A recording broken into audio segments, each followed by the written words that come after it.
ఏలూరు జిల్లా జీలుగుమిల్లి మండలం తాటియాకులగూడెంలో కూటమి నేతలు దారుణానికి ఒడిగట్టారు. రాత్రివేళ ఇంట్లో నిద్రిస్తున్న గంధం బోసు అనే వైఎస్ఆర్సీపీ కార్యకర్తపై మారణాయుధాలతో దాడి చేసి పరారయ్యారు.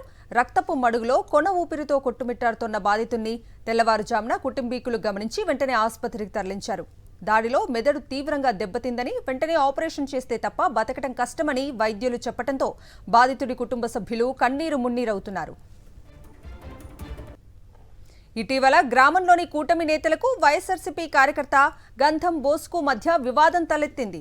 గ్రామంలో జరిగిన అమ్మవారి జాతరలో అవకతవకలు చోటు చేసుకున్నాయని వాట్సాప్ గ్రూప్లో మెసేజ్ ఫార్వర్డ్ చేశాడు గంధం బోసు. దీన్ని తీవ్రంగా పరిగణించిన కూటమి నాయకులు గంధం బోసును కొడతామని వార్నింగ్ ఇచ్చారు.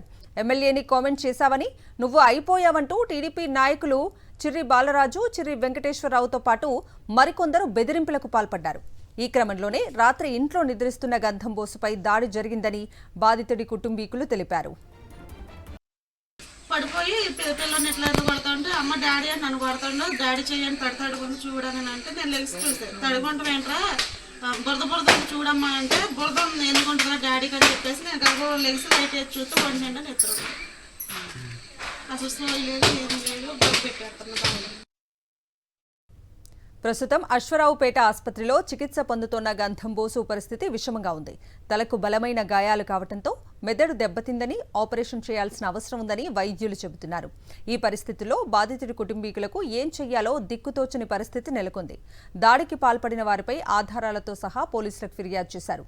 టీడీపీ నాయకుడు చిర్రి వెంకటేశ్వరరావు బెదిరించిన కాల్ రికార్డ్స్ ఆధారంగా జతపరిచి కంప్లైంట్ చేశారు బోసు కుటుంబీకులు. నీకు ఫస్టే చెప్పా, దయచేసి కామెంట్ చెయ్యొద్దు అని కూడా మర్యాదగా చెప్పా. గ్రూప్ లో ఫార్వర్డ్ చేసి నీవు తాటలగూడెం వాళ్ళు ఎంతమందిని తీసుకొస్తావురా? నరుక్కుంటే లేకపోతే అప్పుడు చెప్పు. నీకు ఆగిపోయారు అనుకున్న అప్పారావు లాంటి వాళ్ళు నువ్వు ఒకటి చదివావా? నీకు ఇవ్వాలి కాకపోయినా రేపైనా నెల తర్వాత అయినా సంవత్సరంలో పైన నిన్ను కొట్టకపోతే అప్పుడు అడుగు.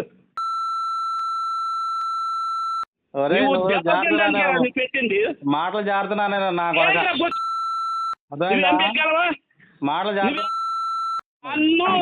నన్ను కామెంట్ చేసి అంత గొప్పడు అయిపోయారు. నువ్వు రోడ్డు మీద ఏ మాత్రం తిరుగుతావు చూద్దా. నువ్వు దెబ్బలు తిన్న తర్వాత నువ్వు తిరుగుతావు రోడ్డు మీద. అంతే. చూసుకుందా నువ్వు ఎంతమంది తీసుకొస్తావు రా? చూసుకుందా.